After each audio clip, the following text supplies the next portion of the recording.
Welcome to episode 14 of Beyond the Walls, the series where I cover current hot topics on Embark Studios games, the finals and the in-development Ark Raiders, their communities, and especially Easter egg discoveries. In the last episode, I gave a very detailed breakdown of the Ark Raiders gameplay reveal that Embark Studios kindly shared with me and a few other content creators, and that was part 1 of this series where I'm giving you my impressions of the late October tech test that the devs ran for the game they describe as a multiplayer extraction adventure. I'd initially planned to make just 2 episodes in this series and cover a lot of detail in this episode alone, but over the last couple of weeks, as I've been playing several other extraction shooters and comparing that to the Ark Raiders gameplay that I recorded, the script for the video became longer and longer, to the point where I realized that I actually need to make several episodes when comparing Ark Raiders at that tech test stage to other extraction shooters. What I've decided to do, through these episodes I'll delve into things like an overview of the extraction shooter market, then aspects of Ark Raiders gunplay, health and survivability, player movement, inventory, PvE in the game against the Ark machines, traders and quests, crafting, character progression, the maps and so on. This will therefore be a bit of an extended series, and my guess is that we probably have time to do this before the next Ark Raiders playtest comes along, so separating all this info into several episodes will also give you some ongoing Ark Raiders content in the meantime, which I hope you enjoy. In this episode, I firstly want to show you where I think Ark Raiders will sit in the extraction shooter market amongst other games in the genre, and once we've established that overview, that will be our touchstone for these episodes that we'll return to several times. I'll then start to work through some of the specific things I saw during the October Ark Raiders tech test that helped to consolidate that placement for the game, and why that might lead to a healthy chance of success for the game. Specifically, in this episode, I'll talk about gunplay and health, although out of that I'll save PvE engagements for another episode. So let's start with an overview of the extraction shooter market. And to do that, I first need to define what I mean by an extraction shooter. Now, about 18 months ago, I put out this video which listed 27 games that were either published or in development that I called extraction shooters. And to be fair, the criteria for that list was pretty loose. Essentially, I just asked my community what games they would like included in a video about extraction shooters, and that was how the list was formed. The problem with that was that some of these games, like Deep Rock Galactic for instance, may have an extraction mechanic in the game, but gear and loot loss and gear and loot economy in the game really aren't meaningful enough to revolve the core of the game around the value of extraction or failure to extract. Rather, extraction is just another hurdle that you have to overcome in a round-based game loop, but failing to complete it doesn't have persistent consequences that follow on to the next round. And that's important for an extraction shooter to be an extraction shooter at its very core. So what definition can we use then? Recently, content creator The Gecko Frontier published a video that I've linked in the video description below. I recommend watching the video and subscribing to their channel for future Ark Raiders content as well. In that video, I think he came up with a solid set of related rules that help to define extraction shooters. Those are: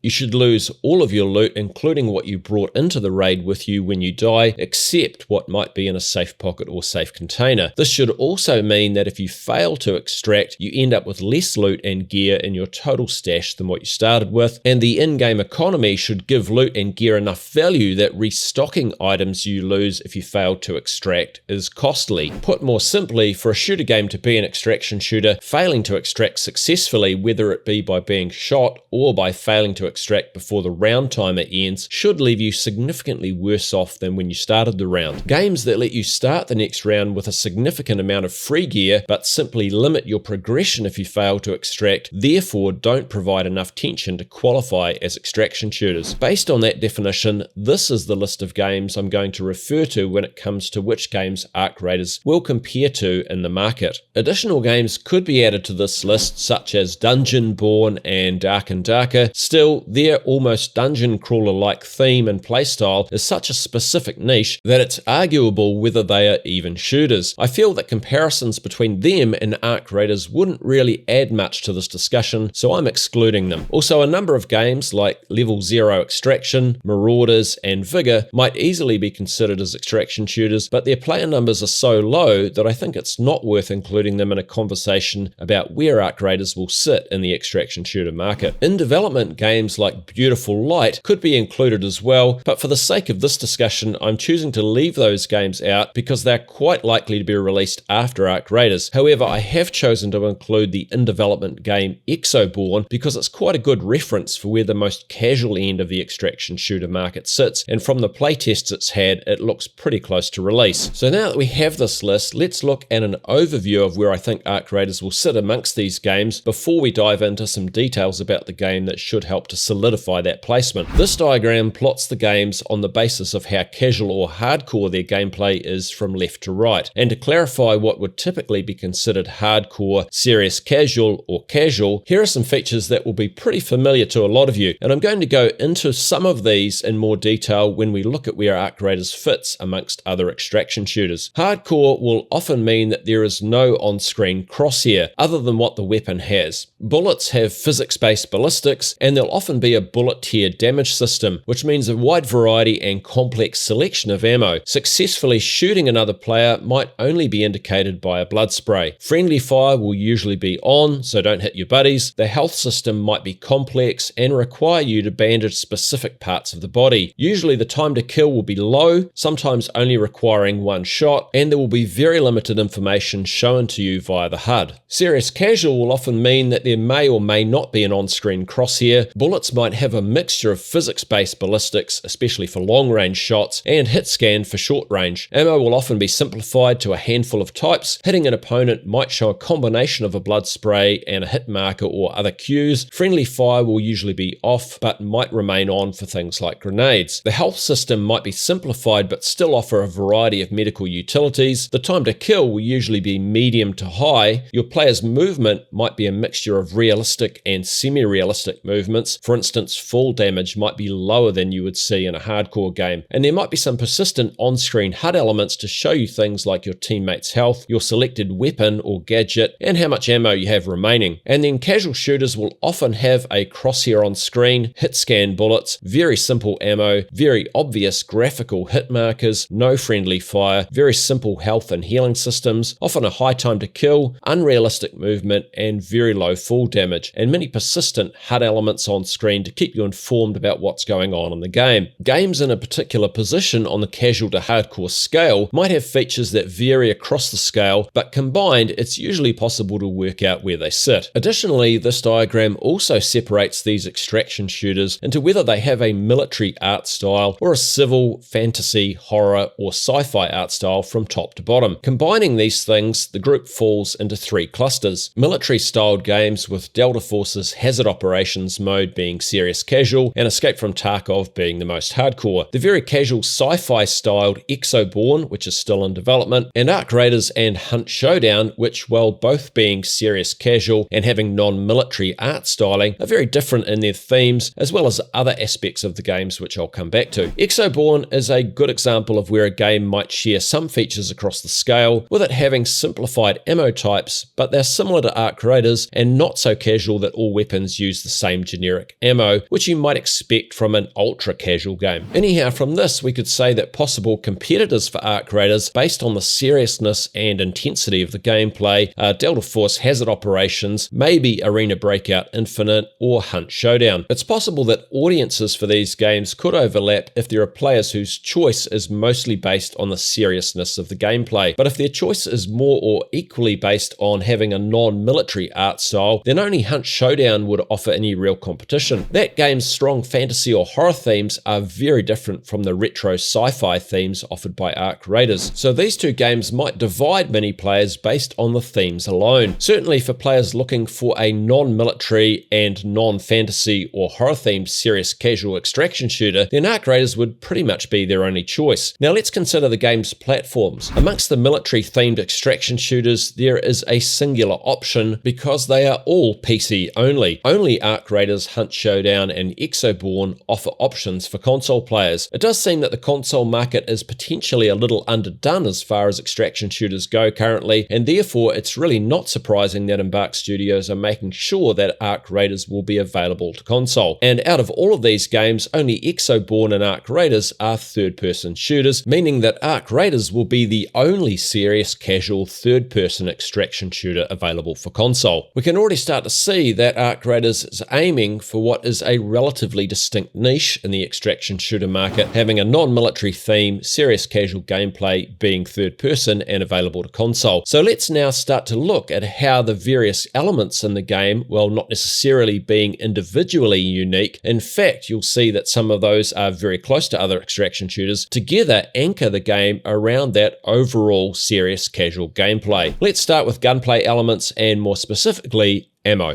The Arc Raiders playtest had just 5 types of ammo: light ammo used in pistols, SMGs, and the Kettle semi-auto assault rifle, medium ammo used in the Tempest full auto assault rifle and the Renegade lever-action battle rifle, heavy ammo used in the Anvil single-action hand cannon, the Pharaoh break-action battle rifle, and the Jupiter scoped bolt-action sniper rifle, shotgun ammo used in the 2 shotguns, and energy ammo used in the Equalizer, which is a full-auto energy beam gun. Compare that to a game like Escape from Tarkov, which has around 160 or more types of ammo in the game. This simplification of ammo types meant that you could actually just start thinking of ammo in terms of the color of their box, which are the colors shown here. So after a gunfight, if you're a bit low on light ammo for your SMG, you'll keep an eye out for yellow ammo boxes when looting. This means you're not giving ammo too much thought at all, other than which of the 5 types you need and how many rounds you have left. And as I mentioned before, that's pretty similar to how the very casual Exoborn's ammo is set up too. While Arc Raiders ammo might sit at the more casual end of the scale, I think weapons land squarely in the serious casual zone. There were 13 weapons to choose from, and they could generally have up to 4 types of mods added to them, with different stocks, underbarrel grips, compensators, muzzle brakes or suppressors, and extended magazines. So a lot less mod types and variations than you see in some of the hardcore games. Weapons also vary in damage, fire rate, range, stability, agility, and stealth, as well as weight. They could also be upgraded through various upgrade levels, from being called fragile at the lower end and unyielding at the upper end. These upgrades can improve a weapon's characteristics such as reduced reload time, increased bullet velocity, stability, and reducing their durability burn rate. Durability is something you had to keep an eye on to make sure your weapon was in good repair, as weapon durability falling to 0% would make the weapon inoperable. Repairs could be made between rounds, and you'd usually do this every round or every second round. One thing that sets Arc Raiders weapons apart from all of the other extraction shooters is that they are purely fictional models that have been constructed using materials found in the game world. I'll talk more about this when I cover crafting in a later episode, but not only does this weapon uniqueness make guns in Arc Raiders very different from those seen in the extraction shooters with a military theme, which typically look pretty similar from one of these games to another, but they also feel different to use, and that segues us neatly into gunplay. The handcrafted and somewhat retro sci-fi nature of Arc Raiders weapons has meant that Embark Studios hasn't needed to conform to any expectations around how the weapons feel to use, as they would if you were using an M4 or an AKM, like you'd probably be doing at some point in all of the military-themed extraction shooters. And I think this flexibility leads to Arc Raiders weapons providing the player a slightly unreal, but at the same time very visceral and solid feedback when using the weapons. So that meant pulling the trigger gave you a decent amount of recoil, especially with the higher damage weapons, and also excellent unique sounds. The weapons fire physics-based projectiles with bullet drop, and aiming them felt exact and precise. There's no casual hit scan, and hits on opponents were conveyed through a cloud of blood, some sparks originating from the point of impact, and also an electric effect, which is the player's force field-like armor taking damage. So it's very clear when you've hit an opponent. We can compare that to generally only having blood sprays in the hardcore shooters, or at the casual end being provided with the addition of a very obvious and unrealistic on-screen hit marker as part of your crosshair like you see in Exoborn. At its core, being a third-person shooter is usually going to move a game away from being hardcore at a minimum, and there's no avoiding the fact that third-person peeking is a core element of any engagement in the game, which means pushing an opponent behind cover often hands them the advantage. Alongside that element, there are several other aspects to Arc Raiders gunplay that keep it in that serious casual zone. For instance, when not aiming down sights, you're provided an on-screen center dot and a full crosshair when aiming down sights or hip firing. ADSing keeps the view in third person, except if you're using the scoped Jupiter sniper rifle, in which case you get a full first-person scoped view of what you're aiming at. Like many extraction shooters, the time to kill, which I would consider to be neither particularly fast or slow, is split into 2 parts. First, you're knocked down, which, when in full health and armor, can be as quick as 2 shots if you're hit by something like the Jupiter, or quite a lot longer by less lethal weapons. In the knockdown state, you're able to crawl around for quite a while as your critical health bar slowly diminishes. In that state, one of three things can happen. One of your teammates can revive you either using a slow full revive or immediately using a defibrillator, which can also be used by other raiders to revive you, although I never saw that happen. Or an opponent can finish you off by shooting you a few times, or if by some miracle you manage to crawl to an extraction point and it opens while you're there and no one shoots you, you can still extract in the down state, and I did actually manage to do this on one occasion. The ability to revive a teammate means that finishing off opponents after downing them is super important, especially if you're outnumbered, because otherwise you're only going to see them revived and engaging you again soon after. Arc Raiders focuses on easily and relatively quickly being able to apply meds and repair armor, which most times generally takes about 4 or 5 seconds. So you're not seeing your character using a surgical kit over 20 seconds like you might see in, say, Escape from Tarkov or Grey Zone Warfare. This means that you might have several episodes during a gunfight of shooting, being hit, diving behind cover, and using the benefit of third-person view while quickly healing and repairing armor and returning to shooting again, all done while pretty close to your opponents. There's a relatively small number of healing utilities, including bandages, which can be plain or sterilized, adrenaline shots, which fully restore stamina and temporarily increase its generation, Vita shots, which restore a large amount of health, and Vita spray, which is applied like someone insanely applying insect repellent to themselves, and that provides healing over an extended period. Interestingly, a few minor survival elements sneak into the game, with you being able to find things like apricots and edible prickly pear cacti scattered around the environment, which you can eat to provide a minor health boost. I'm really not expecting to see many survival elements beyond this though. This game is not DayZ, but I think it's a nice touch to have these nonetheless. Armor is repaired just as quickly using an armor repairer or arc power cores, which can be looted from downed arc machines. Armor comes in light, medium, and heavy types, which vary in weight, and I'll talk more about that and movement in a future episode. Just like weapons, armor can be upgraded and also requires repair from time to time to keep its durability up. Embark Studios developers describe Arc Raiders as having wide appeal, but also being grounded and visceral, and I think the gunplay and health mechanics we saw during the tech test backed those comments up and kept the game very close to that center line of not too casual, not too hardcore that I call serious casual. In the next episodes, we'll dive into other aspects of the game as they appeared during the tech test, but let's end this episode here, keeping in mind that Arc Raiders is a third-person extraction shooter for PC and console, and given what I've described so far, what are the things you'd like to see from the game's gunplay and health? Let me know in the comments. Thanks for watching this video to the end, and thank you to the members of my channel for their ongoing support. It is greatly appreciated. Do the usual YouTube business if you want to see more videos from me from now on. Give a like or comment as you see fit, and enjoy the rest of your day. Kia kaha! Stay strong. Everybody knows the world ain't right. Down on your knees, get up and fight.